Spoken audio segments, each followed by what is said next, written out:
সংযুক্ত আরব আমিরাতে মায়া, এমি ও মুনা নামে 3টি ল্যান্ডিং ক্রাফট জাহাজ হস্তান্তর করেছে চট্টগ্রাম ভিত্তিক জাহাজ নির্মাণ প্রতিষ্ঠান ওয়েস্টার্ন মেরিন শিপইয়ার্ড।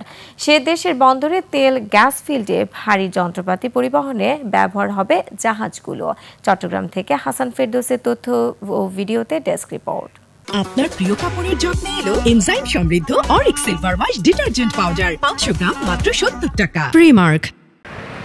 কর্ণফুলীর মাঝখানে নোঙর করা নবনির্মিত 3টি ল্যান্ডিং ক্রাফট জাহাজ মায়া, এমি ও মোনা সংযুক্ত আরব আমিরাতে যাত্রার অপেক্ষায়। ল্যান্ডিং ক্রাফট জাহাজ 3টি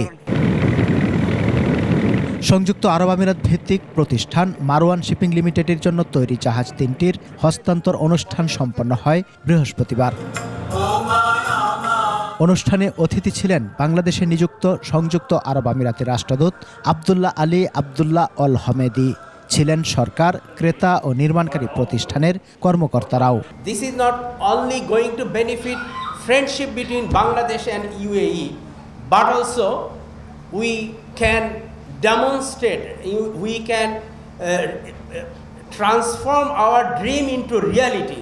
আগামীতে দুদেশের কোম্পানির মধ্যে এ ধরনের বাণিজ্য সম্পর্ক আরও বাড়বে প্রত্যাশা আরব আমিরাত রাষ্ট্রদূতের।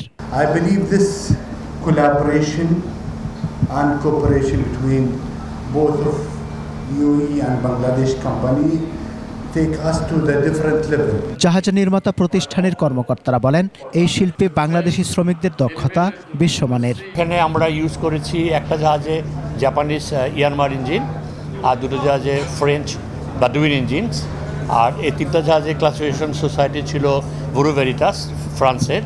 ওরা একদম ম্যাটেরিয়াল থেকে শুরু করে শেষ পর্যন্ত আজকে ওরা ক্লাসিফিকেশন সোসাইটি তাদের সার্টিফিকেট অফ ক্লাস ইস্যু করলো। 2023 সালে ওয়েস্টার্ন মেরিন সংযুক্ত আরব আমিরাতের মারওয়ান শিপিং লিমিটেডের সাথে 8টি জাহাজ নির্মাণের চুক্তি করে।